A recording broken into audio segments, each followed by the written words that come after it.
In a fast food restaurant that could be described as rather ordinary, a group of individuals known as flibbergibbets were engaged in seemingly random yet oddly coordinated actions, which they referred to as zibber-zabber. Among their activities, they discovered an enigmatic note adorned with cryptic symbols. This note hinted at the closely guarded recipe for the world's most famous hamburger, a recipe safeguarded by none other than Batman himself, who had occasionally sought assistance from SpongeBob SquarePants in culinary matters. Unbeknownst to this eclectic group, Springtrap, a sinister, animatronic entity from the Five Nights at Freddy's universe, silently observed their every move, drawn by a scent that promised something more sinister beneath the surface. Simultaneously, a group of cookies, colloquially known as snickerdoodles, executed a surprisingly coordinated moonwalk, albeit in an entirely imaginary fashion. Unbeknownst to them, their routine concealed a hidden secret, a blueprint for an innovative hamburger-making machine capable of crafting the perfect burger within seconds. This remarkable invention had received input from Batman, who regarded it as a means to deliver burger justice to the masses with additional fine-tuning by SpongeBob SquarePants, the celebrated fry cook from Bikini Bottom. As these culinary secrets unfolded, Springtrap continued to scheme in the shadowy corners of the restaurant, devising plans that would lead to far more ominous consequences. However, as the mundane events in the restaurant continued, a new anomaly entered the scene. A second clone of SpongeBob SquarePants, identical to the original except for one peculiar detail, emerged out of thin air. This SpongeBob could only communicate in German, yet curiously, everyone within the restaurant understood his words perfectly. In a strange twist, they mistakenly believed he was conversing in French, adding yet another layer of perplexity to the already bizarre narrative. Amid this linguistic puzzle, the Skyrim truck driver made his appearance, a character who inexplicably juggled between navigating the virtual realm of Skyrim and the real-world task of truck driving. Just when the narrative could not become more convoluted, a portal unexpectedly materialized and outstepped Mario, the iconic hero from the Mushroom Kingdom. This unforeseen development baffled all present, leading them to unite in a peculiar quest to capture Mario. However, the reasoning behind this mission remained shrouded in absurdity, leaving everyone in a perplexing state of confusion.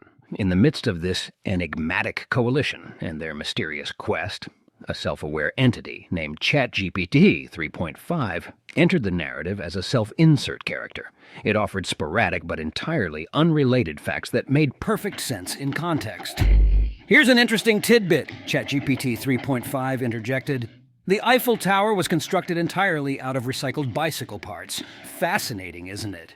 Now, pardon my interjection, but I must rant for a moment about Mario's infuriating obsession with drinking milk. It's beyond comprehension how someone can willingly subject themselves to such a nauseating beverage. And let's not forget the audacity of Mario guzzling down glass. Glass after glass of milk in the midst of this already bewildering narrative. It's utterly infuriating, I tell you.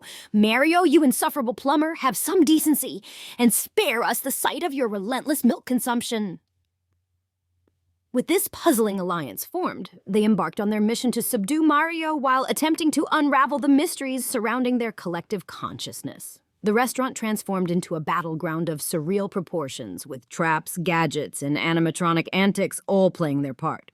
And in the midst of this surreal showdown, ChatGPT 3.5's occasional factual interjections only served to deepen the narrative's intrigue, maintaining a sense of cohesion and clarity amidst the ever-increasing complexity of their journey. As the story unfolded, their quest to capture Mario began to make sense, revealing deeper layers of motivation and complexity. In this captivating narrative, where each character played a pivotal role, the pieces of the puzzle gradually fell into place, and the bonds formed among these seemingly disparate individuals only grew stronger. In the end, they found unity and purpose in their shared adventure, forging a connection that transcended the absurdity of their circumstances, leaving behind a story that made complete sense in its own unique way. In the realm of bewildering narratives, our story continues in the aftermath of the fast food restaurant saga. The group of flibbergibbets, now a seasoned team of adventurers, had embarked on an inexplicable journey after their peculiar encounter with Mario and the enigmatic quest that had united them. Little did they know that the universe had more absurdity in store for them. As they navigated the surreal landscapes of their newfound adventure, the group stumbled upon an ancient, dusty tome known as the Codex of Cosmic Cuisine. This mystical cookbook, said to hold the recipes for dishes capable of transcending time and space, had inexplicably appeared before them. Batman, ever the culinary crusader, couldn't resist the allure of its secrets. But to unlock its power, they needed the assistance of a new character, an intergalactic librarian named Nebula Nebulon, who arrived in a spaceship shaped like a giant meatball. Nebula Nebulon, speaking in an incomprehensible language of cosmic recipes, insisted they needed a rare ingredient called starflower to unlock the Codex's potential. This elusive ingredient could only be obtained from a planet inhabited by sentient broccoli beings known as the Broccolyites. So our motley crew embarked on a spacefaring quest, with SpongeBob and his new German-speaking doppelganger piloting the spaceship and the Skyrim truck driver navigating the virtual realms of the universe. But, of course, this adventure wouldn't be complete without the return of their nemesis, Mario, who had inexplicably turned into a milk-powered superhero known as Dairyman. His mission? To promote milk consumption across the cosmos, much to the dismay of our ever-vexed narrator.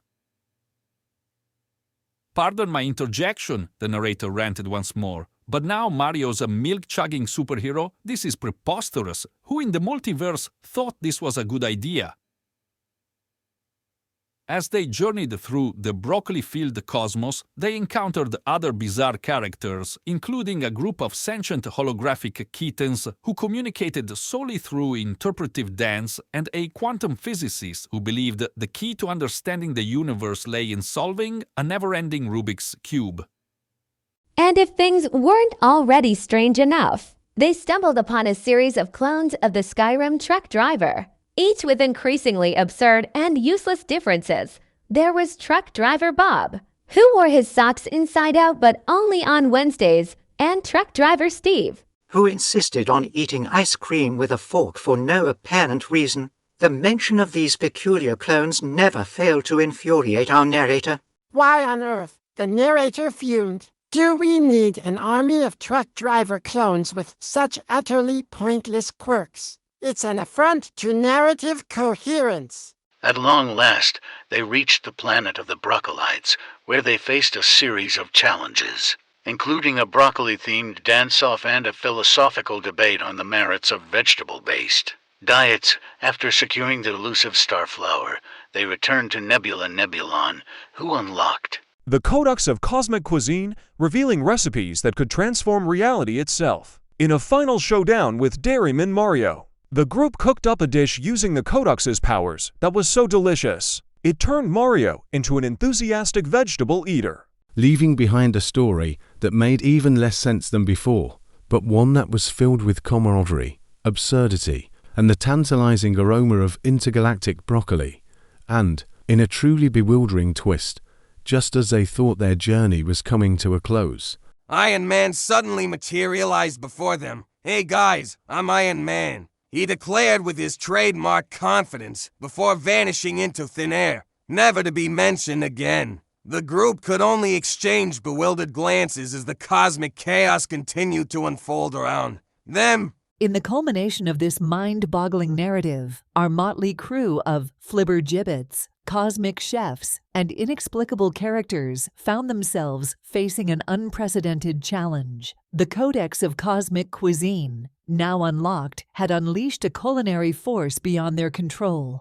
Reality itself began to warp and twist, threatening to consume them all. As they desperately sought to contain the culinary chaos, they were joined by an unexpected arrival. The entire cast of the beloved sitcom Friends, who, for reasons known only to the cosmos, had been plucked from their New York apartments and dropped into this cosmic catastrophe. "Could we be in a more bewildering situation?" Joey exclaimed, his trademark grin giving way to bewilderment. The cosmic chaos grew more intense, and the group's final moments were marked by a cacophony of surreal events. Truck driver Bob's inside-out socks inexplicably became a focal point of the unfolding catastrophe, and Joey from Friends attempted to solve the Rubik's Cube with a mischievous grin. Nebula Nebulon, the meatball-shaped spaceship librarian, recited cosmic recipes in a futile attempt to restore order, while the holographic kittens executed interpretive dance routines of cosmic despair. The narrator, long vexed by the absurdity of it all, could only mutter, "This is the most bewildering end to a story I've ever witnessed." Instant reality collapsed upon itself, and the entire ensemble fliberhibits, cosmic chefs, friends kissed. And all mass consumed by the cosmic culinary chaos. They became ingredients in the very dishes they had sought to master, scattered across the cosmos as stardust. And so, the story concludes in a frenzy of cosmic absurdity, where the line between existence and non-existence blurs into a swirling pot of intergalactic soup and leaves us with a final, inexplicable image. A meatball-shaped spaceship drifting through the cosmos, with the echoes of laughter from Friends and the grumbling complaints of our eternally vexed narrator, forever etched into the fabric of the bewildering multiverse.